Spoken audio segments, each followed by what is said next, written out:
Welcome, everyone, to our August Global Read.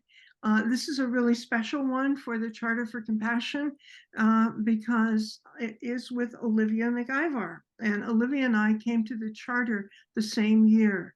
I came as a paid employee. She came as an extraordinary volunteer who helped start our Charter Education Institute. And Olivia is extraordinary in a number of different ways. Besides starting the Education Institute, she has really continued her work as a consultant in the field, mostly working with businesses and healthcare, and as a writer. And when she announced that she had a new book, we asked her if she would be part of our global read. And Olivia is Olivia. And she said, I don't think so, because she likes to keep things separate. But, we put pressure on her, and here she is today. I wanted to say a few other things about Olivia. One is, if you go into like Google Images, or if you go into other social media opportunities, you'll find that there's a lot of little things that come up in the world of kindness. And I captured one of these a couple days ago. You can help yourself by simply helping others, so says Olivia. And that is really true. Olivia is our guiding star for when it comes to putting together all of our different education courses. But she's also the sensible person in the room. I mentioned that besides Disruptive Kindness, there are other things that she's written, and even beyond what I have put up here in the slides. The book that we use so frequently is Turning Compassion into Action, because as many of you know, for us, compassion is a verb, and that, it really turns out to be kindness once you actually activate compassion. And so today, which is normal for the Charter for Compassion in a global read, we always ask a facilitator to come along. And this time, and I love the pictures, Karen Ross, when you go into Google Images and go to her Love and Kindness Project Foundation, she's kind of a dual person. She has her own consulting agency, and she works with companies. She has the Kind Leader book, which is in your lower right-hand portion of the screen. And she's done a co-authorship on Toyota, A Way to Service Excellence. I'm really anxious to take a look at that book. And the book that I didn't put up here, but we've been talking with Karen this morning about her children's book, Karma and Cosmos. And so we are launching officially, or maybe I should say, hopefully, at the end of September or early October, our brand new Kids and Company portion of the Charter for Compassion. And we already have some of the pages up on our new website. And so we've also started a global read for kids. So we've talked to Karen about would she be interested in doing this. So, and there's also, I think, a double book here, Think, Speak, and Act Kindly. And then I think there's a second volume of that book. And I found out this morning with Karma and Cosmos, there are two books there as well. So I am going to stop sharing and turn this over to Karen, who is going to facilitate the conversation with Olivia. Thank you, Marilyn. Yes, thank you, Marilyn. And Olivia, I'm just so excited. I've been waiting so eagerly this past 6 weeks for our global read time. And now here we are together. So first of all, me too. Thank you so much for inviting me to be the facilitator and interviewer for you. And so I thought we would start out because when, I got my copy of Disruptive Kindness, the first thing I really started thinking about as a kindness practitioner myself is it's such an interesting title, right? It's really just such an Mm. title. So can you tell us a little bit about why you chose such a, I'm going to say, provocative word as for the title of your book? Well, it actually wasn't the original title. I'm an author who always picks the title first, but then and then writes around it.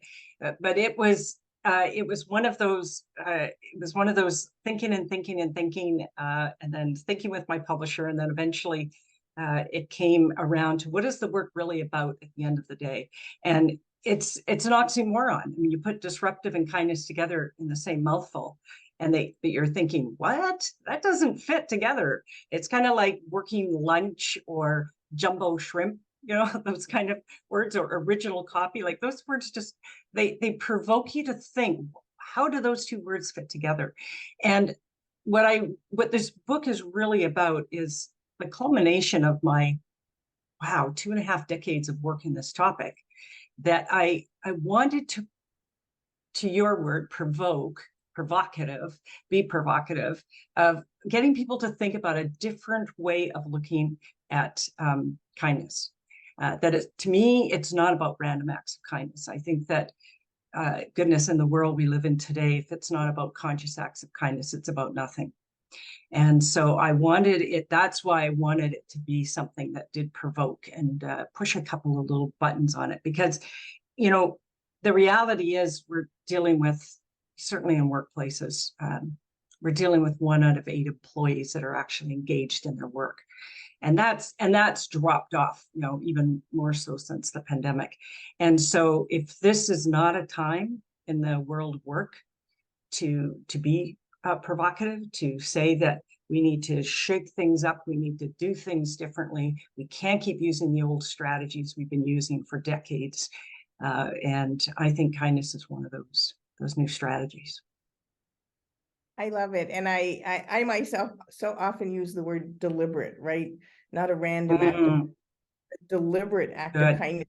Because kindness is too important to chance. So I love that idea of disrupting that unkind system. So I think it's a word that's really going to entice people to absolutely read the book and be a disruptor.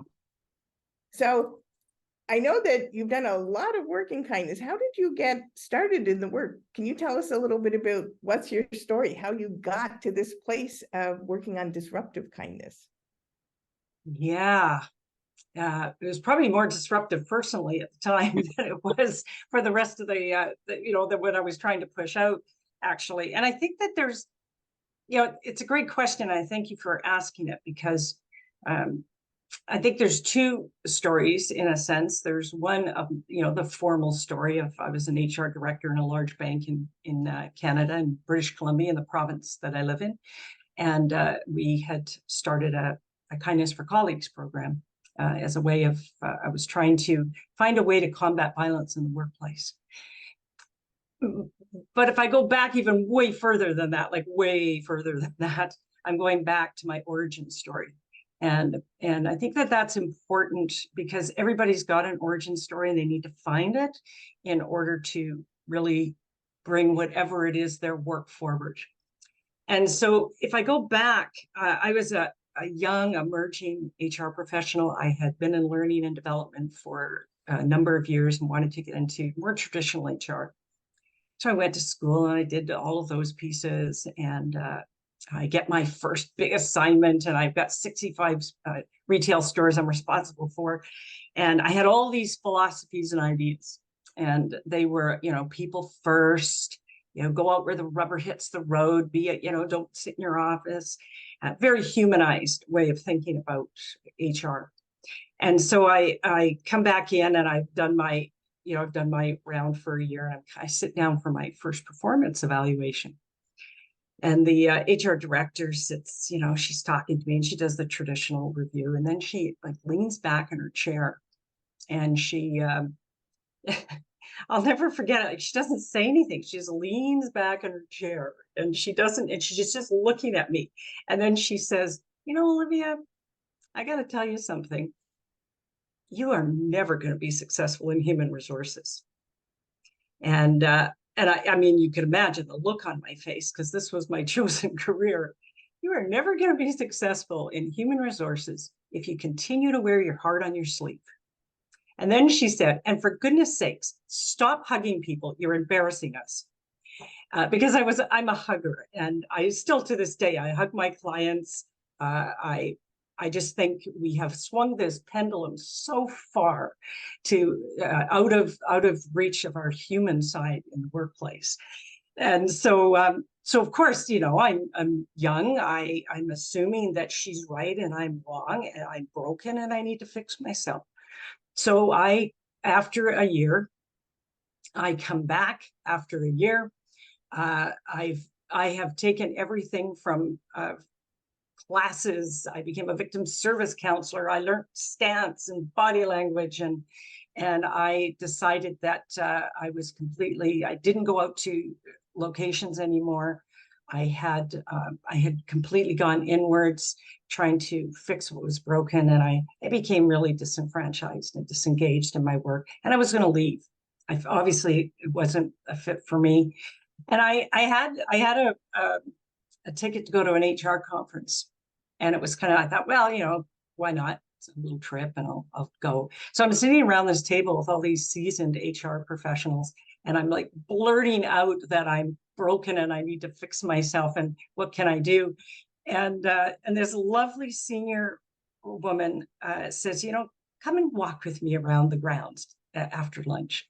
So we're wandering around these beautiful gardens in Victoria, and she says, Olivia, people are going to try to make you something that you're not, and you're going to fight that battle until the day you die. So you decide what makes you different, what differentiates you from your colleagues. And she said, and if you need permission to wear your heart on your sleeve, then I'm going to give it to you right now. And that was a turning point for me. And then she said something that has been with me ever since. And she said, I'm going to give you 3 pieces of advice. Before you speak or take any action, ask yourself 3 questions. Is it truthful what you're going to say? Is it necessary that you say it? And above all else, can you say and do it with kindness? And I took that to heart, and I know it's an old saying, and she had reworked it. It wasn't difficult to figure out when to be truthful or when it was necessary, but it was difficult for me to work out what kindness meant in a corporate world that I was in. And so that's been my journey for all these decades later, around trying to get that last piece of what does kindness actually mean in a workplace setting. And I do want to say, for anybody who is listening today, if you need anybody to tell you to have permission to wear your heart on your sleeve, please accept that from me to you, because I think that we need more of that in our workplaces. We're parking part of who we are in the parking lot and not bringing our whole selves to the workplace. I agree with you 100%. And even the word resources, like when you think of resources like natural resources, yes, or oil or gas, there's things that are like used up and depleted and thrown away. And I always think to myself, I wonder what the difference would be if we called the function of the business human relationships, right? Mm-hmm.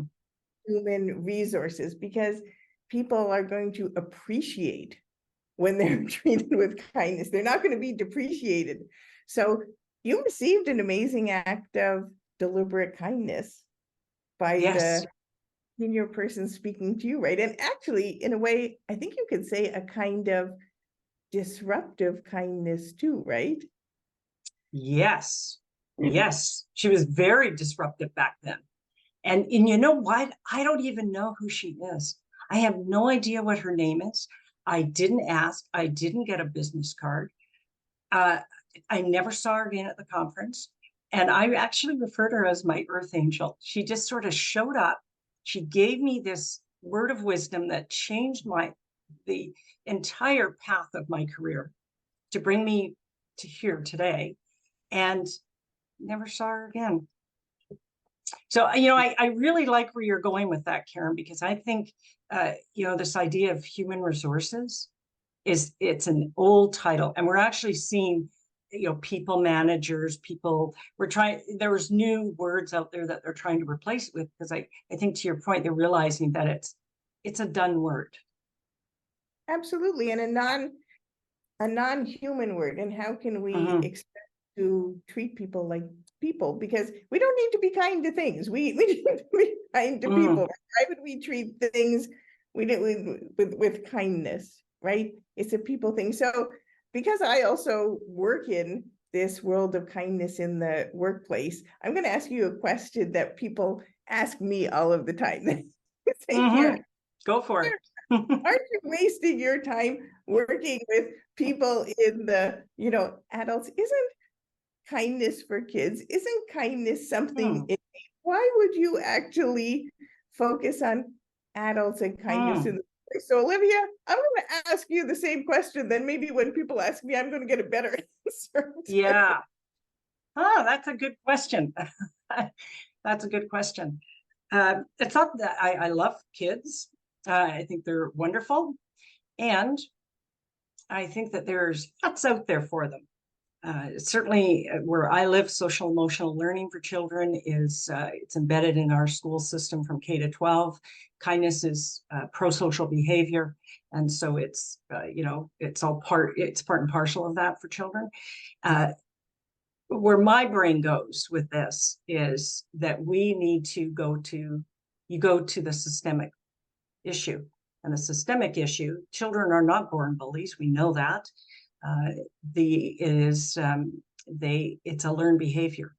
So if you're going to have antisocial behaviors in school, unkind behaviors, then you need to go to the source. And so in my way of thinking, and I also I've been in learning and development as an extension of my entire HR career. There is not enough programs out there that are, we have lots of skill-based programs, everything that is task related to make the organization more profitable. There is not programs out there that are personal growth oriented, that help me as a human being to have more of a growth mindset, to grow and expand where I'm at. And so my passion has always been, get to the adult, they will then reach the children. And I know there's lots of philosophies out there around, if the old philosophy, if you wanted children to stop littering, then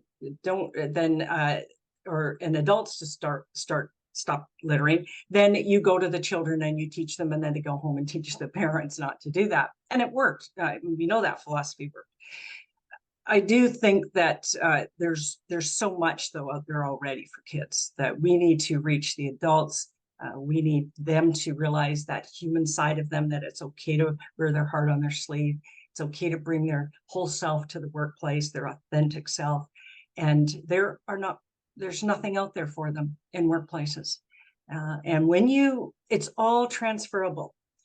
Those skills that you teach in the workplace go home, and those skills that from home go to work.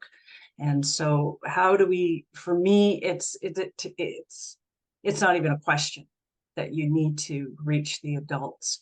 And people think they're crusty and old and not going to change their mind, but I would disagree. I mean, I have trained and facilitated thousands and thousands of people and in my career, and people change if you have the right formula for them, if they can see what's in it for them and their families. I agree with you 1,000,000%. And how sad an idea is it that we would get to adulthood and we wouldn't be able to learn something new, or we wouldn't be able to change our behavior. And I'm also in agreement with you that we need to focus on adults, because this is what's going to change the system. Adults have power in the system, children don't. And if teaching kindness only to children, if that worked, what we would see is actually we'd have a lot of kindness in the workplace, because we don't have children in the workplace, adults in the workplace, right? So absolutely, we can see that philosophy of focusing on children doesn't work, because we find workplaces that are filled with unkindness, right? And when people go home, they bring that unkindness home. and that's what their children see. And that, children then go to school, bully other children, grow up and become the creates that unkind cycle again. So do you think, because I know it's very hard for people, a lot of people who work in workplaces or been in all kinds of organizations, and I know when I ask people about this, oftentimes they can't say, they can't give me an example of kindness from a leader in their organization or from their or an organization they've been in. They've only been in unkind spaces. So can you give us a specific example of how kindness actually did disrupt an organization? What happened? How it happened? Oh, you have to read the book for that. Just kidding. I'll give you the short story of that. Cool. Well, and that's actually, the book is about, to go back to your first question, it's about provoking people to be disruptive, to shake it up. And goodness knows, in this world today, we need this. We absolutely need this. And so there's a number of different, you'll read about different people who have done, some of the work that I've been working with over the years with folks. But there's one particular one, and that is out of, it's a Canadian example in long-term care. And it's actually, the book opens with this, I'd call it a case study, which is really what we were, which we were doing.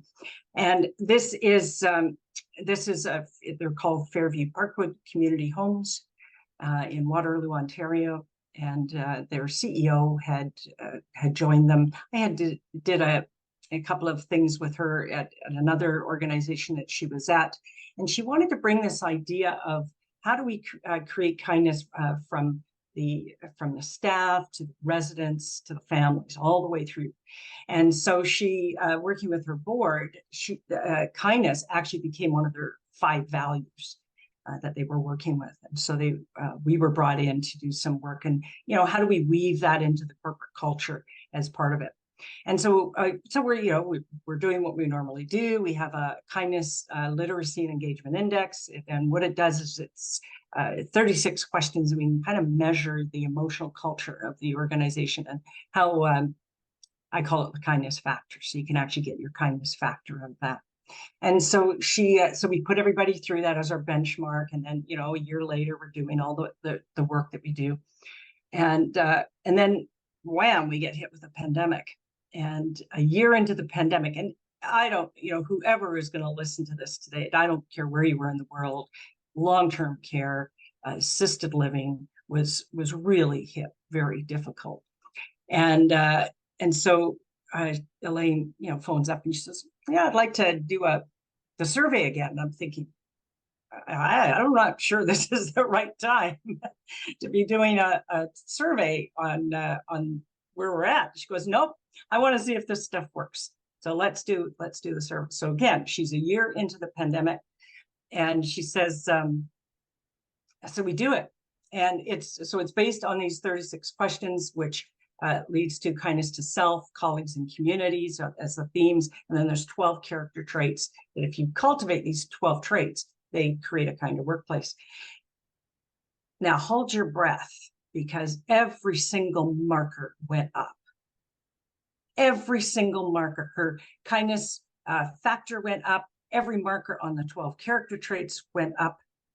And that, in the worst of circumstances, in a pandemic, we were able to prove that those markers, when you apply a kinder approach to your working environment, and I'm not, like I say, I'm not into random acts of kindness. To me, that's a lovely event, but I'm into how do we actually change the culture by changing how people think and feel. And that is based around our character and what we're accountable and responsible for. And then I do want to add, which is something that is which is very special, that happened last year in 2022. They were chosen as one of the top Canada's most admired corporate cultures in Canada.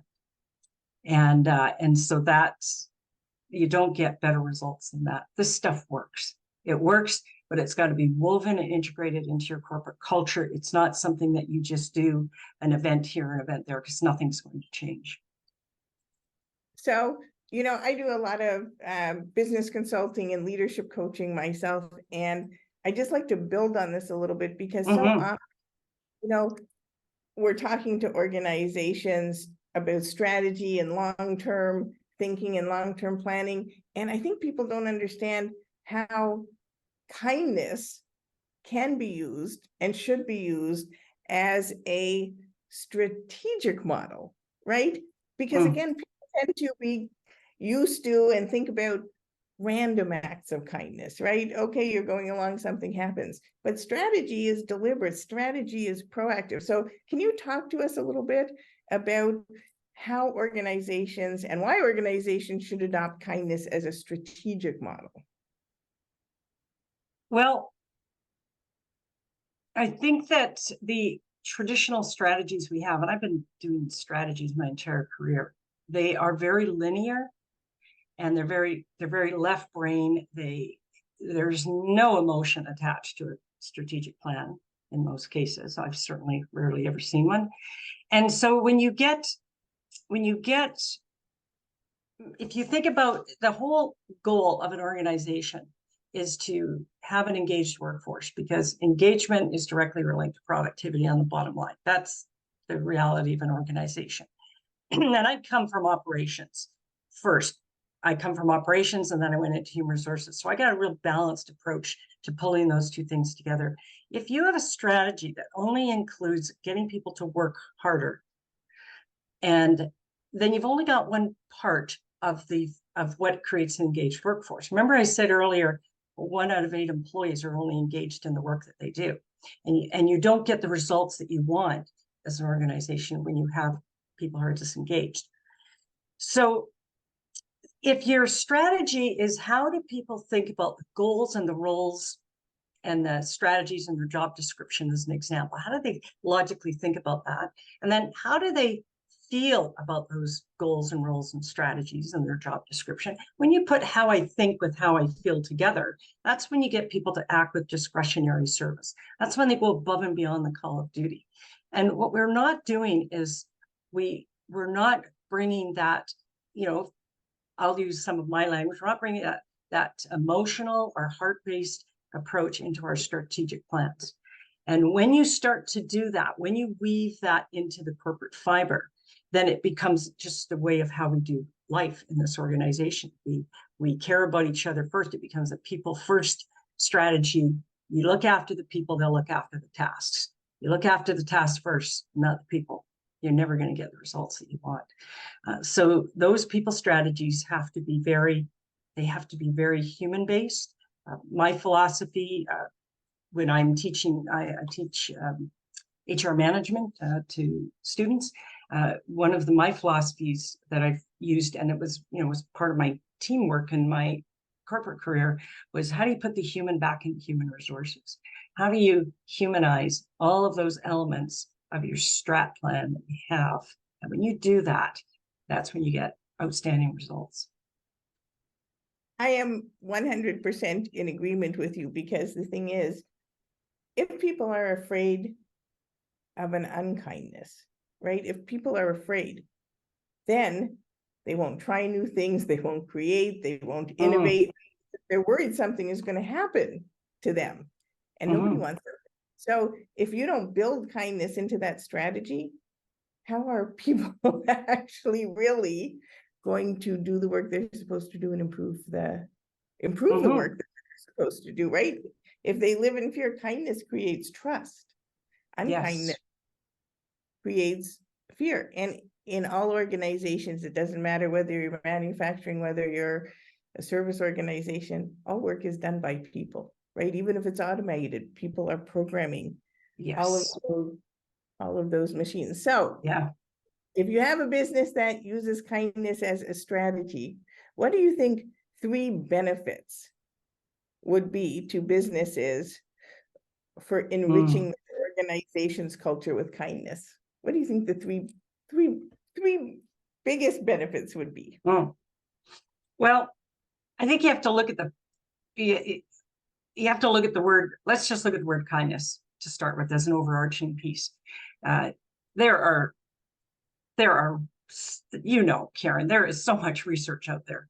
I'll just give like a tiny little snippet, just a wrap up of stuff. But if the giver of kindness, we know, has a decrease in depression if they have any form, an increase in pro-social behaviors, which if you have positive pro-social behaviors in a workplace, you've got everything you need. And it evokes people to have more gratitude, more appreciation, more thankfulness. I don't care what word you use. That goes up. Happiness index goes up. And there's some really interesting research out of Berkeley that one act of kindness, one simple act of kindness, will provoke the receiver of that to pay it forward up to 278%. Now imagine in a workplace that when people start to think about it in a much deeper way, just think about the statistics and the facts. If you don't want to go to any other emotional component piece of kindness, it's there. And in my background, and I've been in HR for 35 years, I mean, there is nothing I haven't seen, nothing. And I don't wear that as a badge of honor, I can tell you. I wear that as a driver that makes me do this work because of what I have seen. And there are three basic needs that people have, that we all need to know that we belong. We all need to know that who we are and what we do matters. And we need to know that we are safe psychologically and physically. Those are our basic needs that we have. And I will say in the workplace.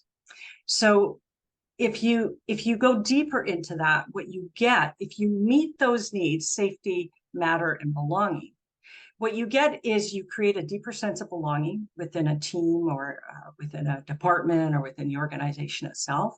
And what we're seeing is, since the pandemic, actually, belonging has risen up as one of the core things that people are looking for when they join an organization. So what you get with that belonging is care, connection, and compassion from those individuals. The second thing that you get is that it promotes a higher level of optimism. And we know that when you come from your work from an optimistic perspective, what happens is you get a boot of positive hormone into your system, oxytocin, you get dopamine, you can get some serotonin, you get all those lovely things. And what they do is they engage your prefrontal cortex. And that prefrontal cortex is your thinking center of your brain. It allows you, it's your executive function. Now you can build trust, to your point, Karen, that you were talking about. You can have stronger communication skills. You can collaborate more. But if that's not functioning, so you're going to have people have, you're going to have aversion that's going to come out of that. And then what you're going to get is that people are going to become more resilient. And, and there's lots of different ways to look at resilience, certainly. And I've been doing a lot of learning around trauma-informed organizations as part of that. But I think that what you see is a team that becomes more resilient. They're able to bounce back from setbacks and disappointment. And we were able to see that in the pandemic, where the team came together and supported each other. Because the reality is nobody can be resilient on their own.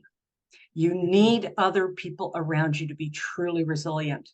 So a person standalone in an organization can't do that. They need the team to be there, to lift them up, to support them in that process. And I think the pandemic was a great example to us of what we are capable of and what we are not capable of as well, as part of that.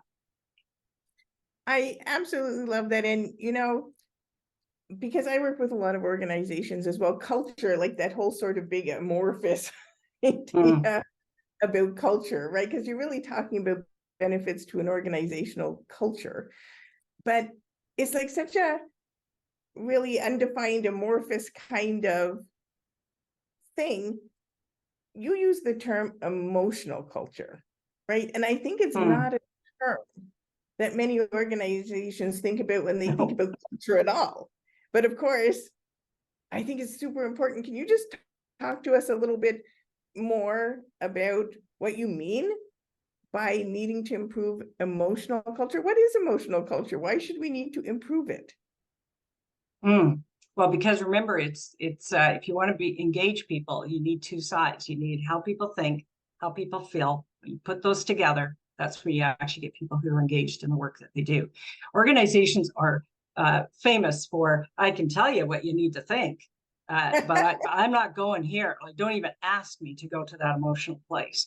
And the reason that becomes difficult is because, one, people aren't trained to deal with that, but but it's not that you have to be trained to deal with emotions. You just have to care about another human being who's there with you.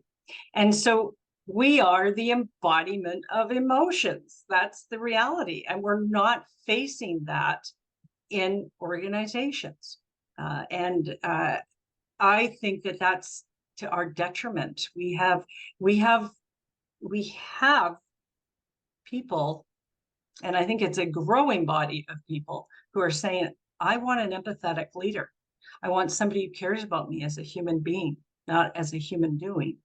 And when a leader will wear their heart on their sleeve, when a leader is willing to put the person first and care about them and be willing to ask beyond how are you, then we get to where the loyalty shifts. If you're not going to look after me, why would I look after you?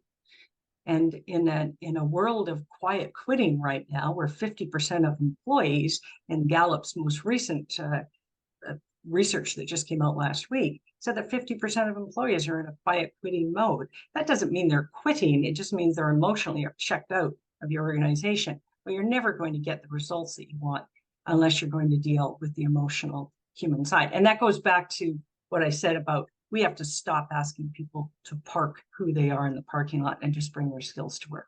Because if you think for 1 second that they're not bringing their emotional self to the workplace, then you're dreaming. Because as somebody who spent my career at the back of the house, knowing that everybody's got a story and a narrative as to why they're not doing what they need to be doing, there's a story behind those. And we need to take the time to pull those stories out, because the old way of you don't cross the line of personal and professional, which we would have been trained. I was certainly trained. You never cross that line. That's just ridiculous. It's poor management, in my view. It's completely unsustainable when it comes to a team and how you manage that team. So yeah, I'm all about emotions. Yes. And one of the things that started my own journey working on kindness and making the workplace about people is one of the very first roles I had after I was a stay-at-home mom. I worked in an organization that was a customer service organization, and there was an actual sign on the employee entrance that said, check your personal life at the door. Oh, that's awful. Oh. And then I always thought, okay, but I'm frontline customer service on the telephone. I'm dealing with people, with human beings who are quite emotional. If I check my emotions, my empathy, my compassion at the door, if I don't bring that, actually, how am I possibly ever going to be able to do my job, right? It's going to be impossible. And I think that was such a, really a motivator and an eye-opener. Wow. I'd never worked in a big organization before. And I think it's something that really we have to bring to organizations. So why do you think organizations have such a hard time? And I know, because you and I work in a very similar setting.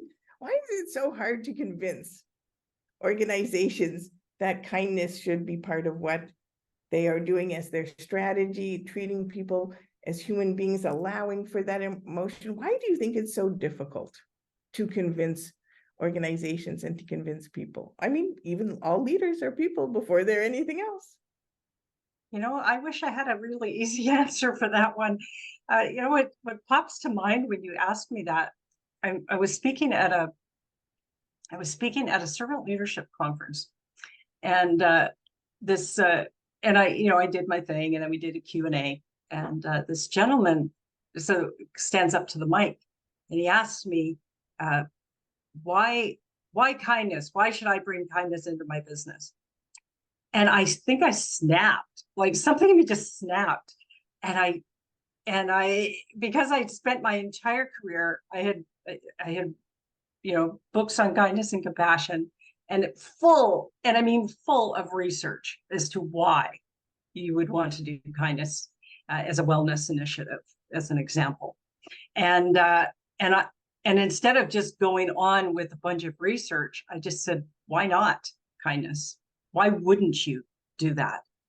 And so I think I'm less about, as I grow into this work decades later, I am less about the research and whys as to why not. It's good human nature. We know that all the research shows that we are innately kind and compassionate.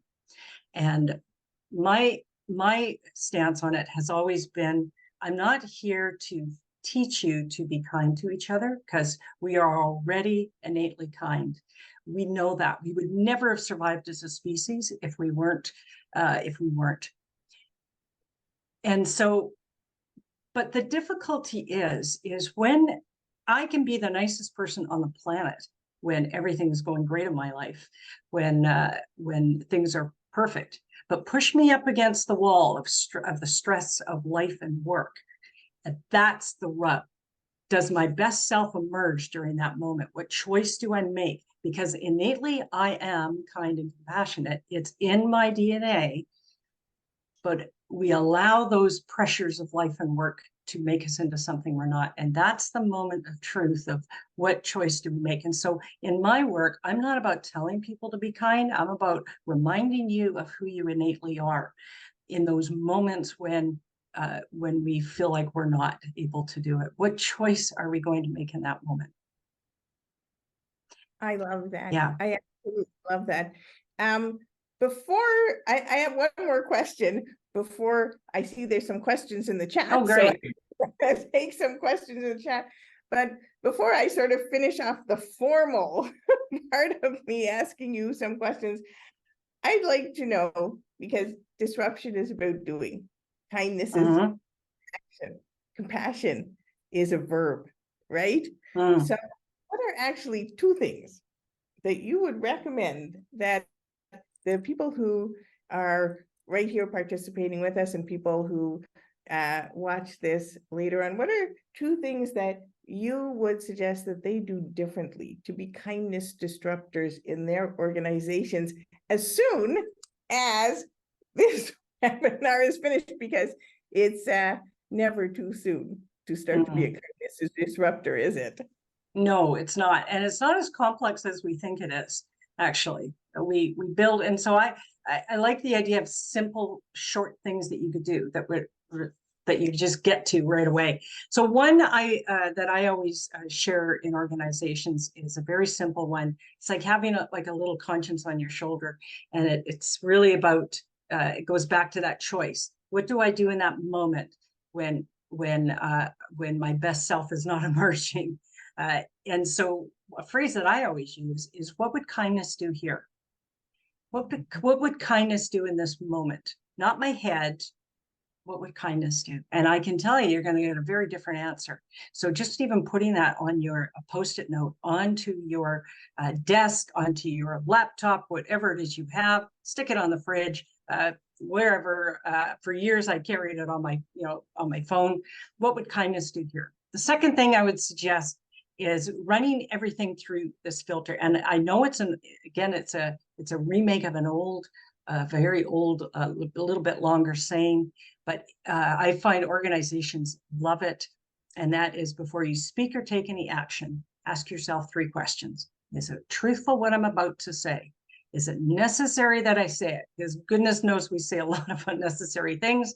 And above all else, can I say or do it with kindness? And can I just add one more in there? I'm just going to add a third one in. Yes, you want. Yeah, I'm just gonna throw in a really fast third one, and that is University of British Columbia, here where I live, did a really interesting study, and it was on social anxiety with people. And what they did is they asked them for 4 weeks to commit one act of kindness a day for 4 weeks. And then they watched to see what actually happened. And what was interesting is they had elevated moods, the social anxiety started to go down, they had improved relationships, they had less social aversion, and 50% of people continued after the study because they felt so good. Why? Because dopamine was flooding their system every time they did a kind act. It is good for you. So I'm going to challenge, I call it the 4x6 challenge, 4 weeks, one act of kindness a day. I love Those would that. be my 3. I absolutely love that. And I hope that everybody will take up and practice those 3 as soon as they leave this webinar. So I have some questions from those who are viewing and have put them in the chat. So here's the first one. Olivia, what do you see? And this comes from Jennifer. So Jennifer, thank you for putting your question here in the chat. What do you see as a balanced relationship between kindness for others and kindness towards yourself? I think I don't think it can be a balance, because you have to start with kindness to self without question. It's one of the reasons in my model, it's always the self, because if you have no reserve left for yourself, if you have exhausted yourself, if you have compassion fatigue, then there's nothing there to even give away. And that's when our best self does not emerge, by the way, when we do that. So kindness to self always. When you're ready, then you move that out to the next circle of kindness to others or colleagues, in my language. And then you can move that out to the community. But what we do is we jump to others, or we jump to community, and we have no reserve left. So we just peter out really quickly. Cool. So I actually have a follow-on question to that myself. What are some things that people can do to practice kindness to themselves? Because I often find that people actually kind of mix up this idea of self-care and actually kindness to self. So we gave people a couple of ideas of what you could do to be kind in your organization. What's a couple of things that people could take away right after this webinar to do to be kind to themselves? Yeah, well, you're not going to hear me say go to the spa, because that's not my thing. I think that kindness to self really is about being a friend to yourself. When we beat ourselves up with language, we would never talk to a friend the way we talk to ourselves about how we look, or how we said something, or how we dressed. Or we can be so cruel to ourselves. So I think starting with our own inner language, I have with the way in my model, I have 4 character traits that fall under kindness to self. So that's authenticity, be authentic, be yourself, wear your heart on your sleeve, be you, and stop trying to be somebody else for somebody else. The other one is attitude, which is really about boosting up your being optimistic and making that choice. Resilience is the other one, and then excellence and what that looks like. So start with your own self language, and then you can move out from there. You've got to learn to say no. No. And I love that one, especially about language, because I often think, and help people in my work, is to think, where did we get all those terrible things we're thinking about ourselves? They're things we've heard from a leader at work, right? Or a leader in another part of the system. And leaders' words travel fast and far and carry a lot of weight, and then they get stuck in our own mind. Yes. Yeah. Right? I would agree.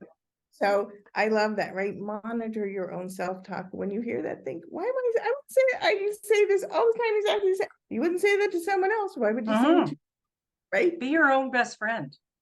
Exactly. I think that's the best self-practice. All right, here is another question from the audience. Have you thought about bringing this concept via a book or trainings to school administrators? I've done a number of PD days that I'll be asked to come in and do. And so it's really up to them to carry the work of how they choose to do it.